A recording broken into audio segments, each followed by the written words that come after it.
easier to get on and off with the split shell design, more comfortable with the memory foam liner, a waterproof walkable liner with a sole on it, which is seen here, and then also going to cover about how there's going to be less customization needed with this boot, and also benefits of it reducing manufacturing production. So first I'd like to talk about how this boot's easier to get on and off.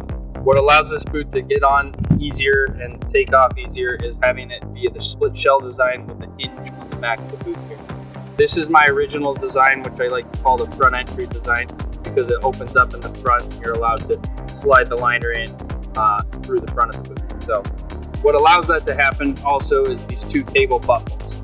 This bottom buckle seen here is actually part of my second patent. Again, what makes the boots easier to get on and off is having the ability to slide into the front of the boot and have it close with the split shell design, and then securely shut with these two cable buckles, one on the bottom and one on the front like that. So this is the second design. The way it works is it securely stays in place by this locking mechanism, which works just like an ankle rivet on a normal shell right now. What this does differently is it has this locking mechanism which you can turn it shut and leave it open. And when you have it open, it will allow it to pull out like this, allowing this back upper cuff to come like that, and then come open like that, and then open it up just like this. I like to call this one the clamshell or the top entry boot. It allows you to put the boot in like this and then close securely with this locking mechanism. Now, I have not skied with this locking mechanism due to the fact that this is JB welded. So again, these two designs are what allows these boots to be easier to take on and off because of the split shell designs, both the split shell designs, along with the cable buckles, which are both utilized on both designs, one on the bottom and one on the top, just like this. All right, so the second feature I'd like to talk about is the liner itself. And the liner, like I mentioned before, is made out of memory foam, just like this pillow here. Basically, I took one of these pillows, cut it up, and sewed it back up in a liner. This liner seen here. So this liner has memory foam throughout it, and what that does is allows the consumer to put it on first and get it all tightened up with the memory foam and let it settle nicely. Because trying this memory foam with current shells, when I slide the foot down into the shell, it would kind of just bunch up all the foam and it wouldn't quite work well. So that's how this split shell design came about.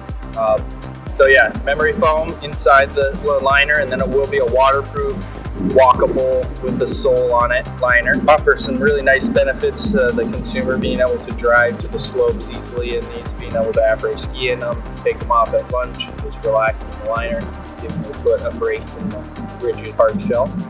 So right now I want to talk about the ability of this shell to provide the customers with less customization needed in their shell and their liner. First, having the ability of the memory foam to mold to the foot every time is going to ensure less customization needed, no matter what the changes are in the anatomy of your foot, whether you have bone spurs that are getting bigger year by year, or different pressure points that pop up from year to year. The memory foam liner is going to help to alleviate a lot of that because it's going to mold every time it's put on. In addition to that, having the shell open up so nicely will allow boot fitters access to the lower cuff a lot easier to be able to get in there with a Dremel and stretch or grind. So make the work of boot fitters a little bit easier having this shell open up like this. That will help to keep customers happy because, as a boot fitter, I know that people can get pretty frustrated if they're having to come in multiple times to try and pinpoint the same pressure point that they're having. So this will help to reduce some of that, allowing the boot technicians to get in there a lot easier and pinpoint those problem areas. So yeah, that should help to reduce some of that. And then also, I want to be able to have the ability to have a plastic piece similar to what I've seen in heel areas, something that can snap into place. It would be in this forefoot area right here, so it would basically be a plastic piece that ran along the forefoot of your foot and could snap on the inside of the shell here. And that way you could have the ability to have multiple size liners or multiple size widths, I guess I should say, all the way from 105 width down to 98 millimeter width fit into the same shell. especially on beginner to intermediate level shells. You'll be able to fit all those widths within the same shell using those snap or magnetized pieces that will go on the interior of the forefoot.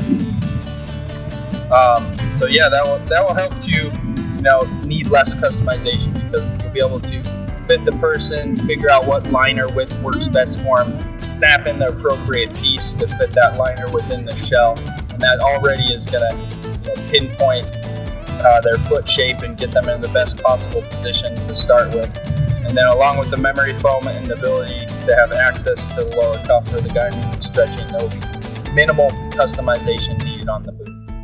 And if there is customization needed, having the ability to open it up like this will definitely reduce that time, which in turn will keep customers happier.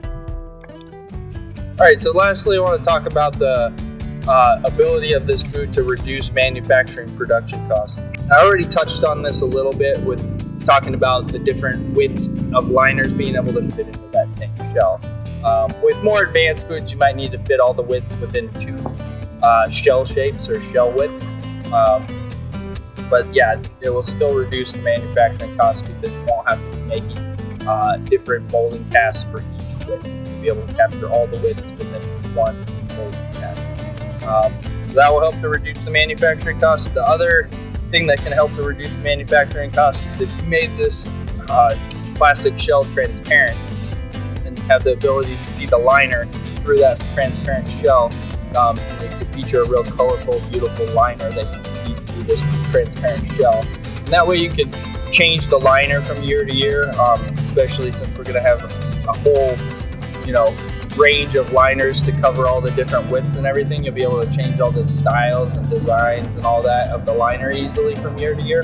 You'll be able to keep the shell the same. Not having to change the shell will help to reduce, manufacturing costs, because redesigning a liner is a lot less costly than redesigning the shell. The last feature that I wanted to talk about on this boot is when this boot is shut, you'll have this metal bracket up front here. They cross each other like that. What that does when it interlocks like that is helps these 2 halves to not slide against each other. And what that does is offer a faster transmission to the skis. You're not going to have that delayed reaction because of those 2 halves sliding. Anytime you're turning from side to side, you're not going to have any sliding of the 2 halves and a delayed reaction. So it helps to allow these to perform the best.